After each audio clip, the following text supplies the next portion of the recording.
안녕하세요 여러분, 김지윤입니다. 제가 오늘 이 미국 대사관저에 한 번 더 왔습니다. 크리스마스 트리도 장식이 잘 되어 있는데요.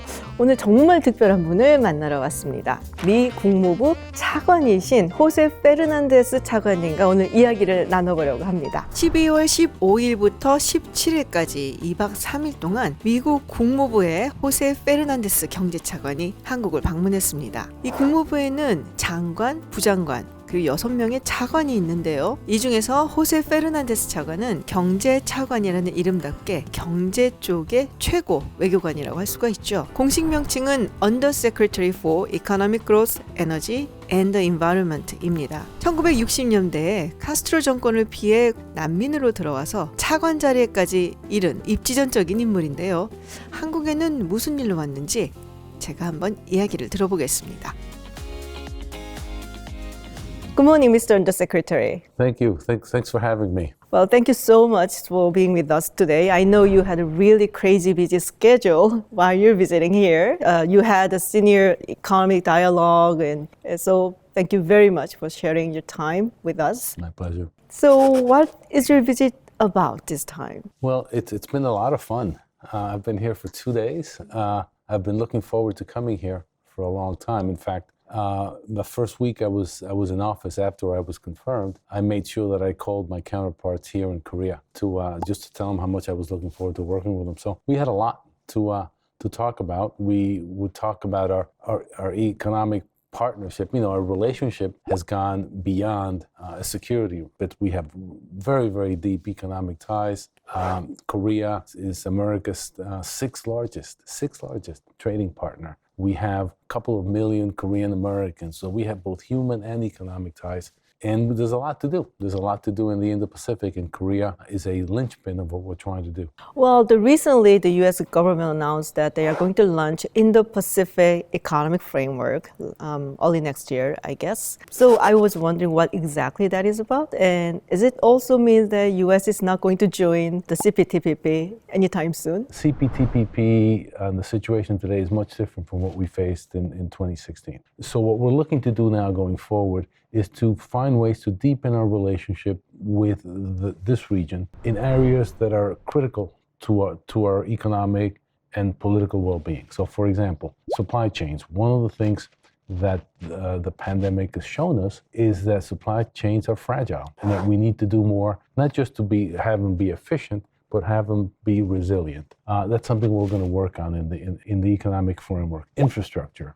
I'm sure you'll be interested in talking about that. Great need in this region. We're going to work with the region on that. Digital economy, you name it. It's a way of focusing on the needs of the region and how the U.S. can collaborate and cooperate with partners. It's a work in progress. Okay. By that I mean this is not the U.S. coming out and saying, "Hey, this is the framework we're going to follow." We're consulting with our partners. We're working with our partners. We're asking them what is it that they would like to see the United States do in the economic sphere. And frankly, we're getting good answers. I think there's a desire to see the U.S. Involved as much as possible in the Indo-Pacific, and that's what we intend to do.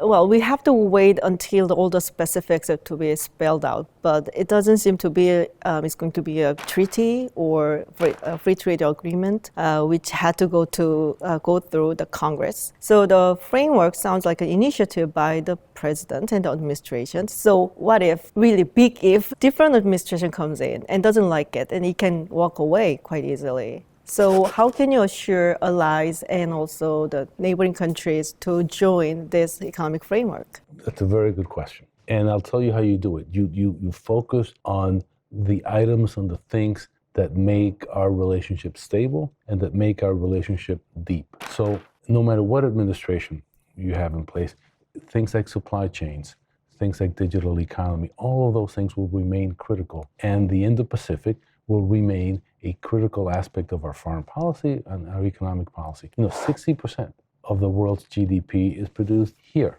We have to find ways to continue to cooperate with this region, and we're trying to do it in areas that are of interest to the region. It's not a question of administrations. There's a saying that you may remember from your time doing political science at MIT that national interests are permanent, and that's what we're following. And I think what we are hearing, certainly from the Republic of Korea, certainly from our colleagues in Japan, is that there's a great desire to have the U.S. deepen its relationship on the areas that I mentioned earlier. So it's going to be beneficial to all the stakeholders. That's the point. Otherwise, agreements have to benefit both sides, have to be wanted by both sides. That's why we're engaged in consultations, and that's why we're talking to our partners as to how exactly are we going to deepen the relations. It may be different in country to country. Different countries will have different desires for our relationship, and that's what we're going to do. Biden administration is putting a lot of emphasis on securing supply chains. And it actually reminds me of EPN, which also wanted to establish global supply chains minus China. Is it right? It has a connection with that? And why is it so important to have global supply chains restored with the allies and like-minded country? Is it like a facing off or dealing with China? Look, we've learned from the pandemic how fragile our supply chains are. We are seeing bottlenecks at several aspects of our supply chain. And by the way, there's a good story to this, which is, you've got to think about it. What we've done is we no longer have a demand problem, which is what you see in recessions in the past, because we've been able to maintain the living standards of many of our citizens by different pieces of legislation, different initiatives that have been promulgated by the Biden administration. What we have is a supply problem. Supply problem is in large part caused by bottlenecks in supply chains. And so what we're trying to do is to make sure that those are resilient and that they are stable. And that helps everybody. Having resilient supply chains helps every country, no matter what their political strength. So there's some concerning voices in Korea, because if we participate the united front, like supply chains and etc., because in many cases there might be some confrontation with China. What if there's economic retaliation from China, as it did, like 5 years ago when we deployed the THAAD, there's economic retaliation. So what if that happens again? Look, this is not what we are against or who we're against. It's about what we're for. We are not newcomers to the Indo-Pacific. The United States has been here for centuries.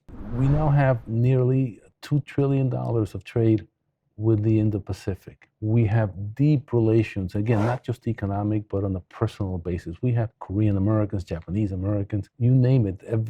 Our society includes a number of people from this part of the world. We're not talking about what we're opposing. It's how do we leave a better world for our children, a more secure, transparent society? How do we uphold human rights? How do we deepen our economic relations?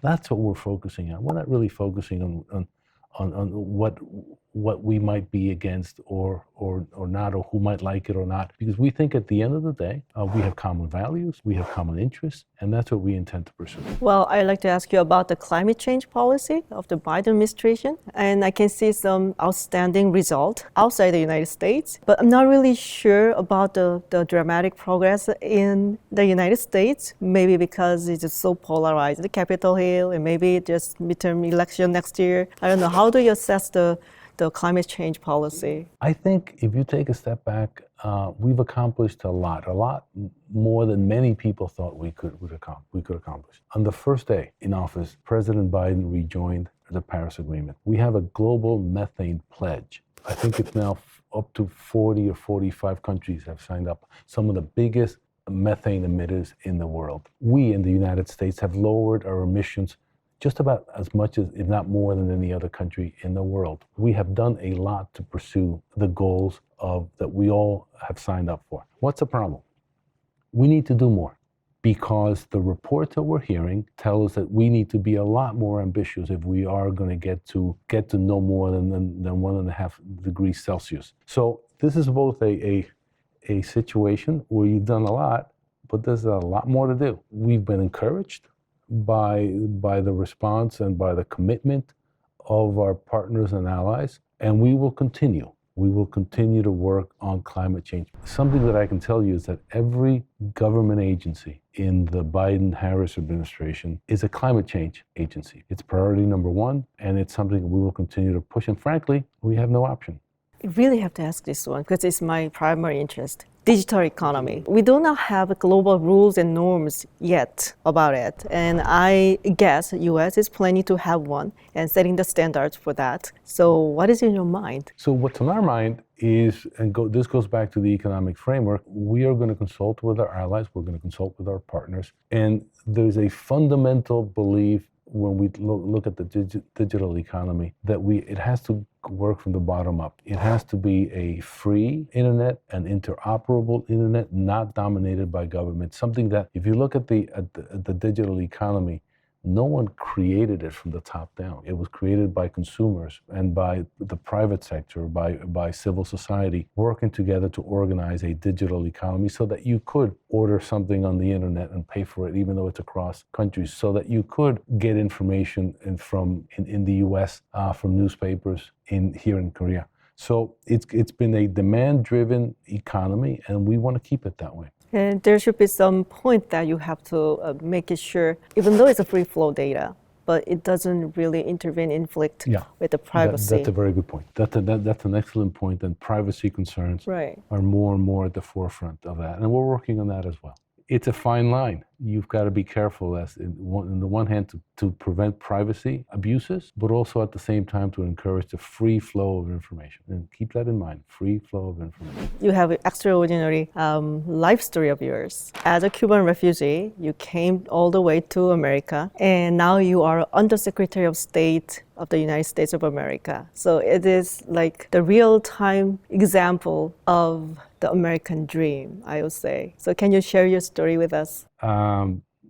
Look, I owe a lot to the United States. The U.S. owed me nothing when they accepted us here. We arrived as refugees. You know, we had great teachers, great professors, a lot of people who were willing to help us. I think the wonder of the U.S., and not just the U.S., but many other countries, is that my story is not unique, and it's being played out every day in the United States, and that is something that sometimes the U.S. has taken for granted, the opportunities, the benefits of having a vibrant society that admits and incorporates immigrants of all nations, and we got to keep it that way.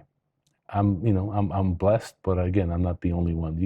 I'm from New York. There are several 100,000 Korean Americans in my town, and they have wonderful stories as well. Can I ask you the last word to Korean people? There is a difference of opinion, to put it in mild terms, going on in the world. It's a values-driven opinion. There are people out there who will argue that economic prosperity is inconsistent with human rights and personal freedoms. The Republic of Korea, I think, a prime example for the proposition that trading personal freedoms for economic values is a Faustian bargain. And what this country has been able to do, and I'm old enough to have remembered what this country was like 40 years ago. It's amazing. The thought of a democracy, of a vibrant democracy where people can disagree and continue to be to pursue the same goal was unthinkable in the 1960s in Korea, 1970s. A lot of people fought for it, but a lot of people didn't think it could happen. And to go from there to a society that is second to none in terms of personal freedoms, that has every day, we're getting huge investments by Korean businesses in the United States to help our economies to work, to help our workers. It shows you first that U.S.-Korean relationship continues to grow and has great potential, but it also shows, I think, the strength of what democracy can accomplish. And so all I would say to the Korean people, if I'm lucky enough that they're watching, is to say, I admire what you've done, and it was not easy, but it's certainly admirable. Thank you so much, Mr. Undersecretary, for sharing your time with us. And My pleasure. safe flight back. Thank you. Thanks.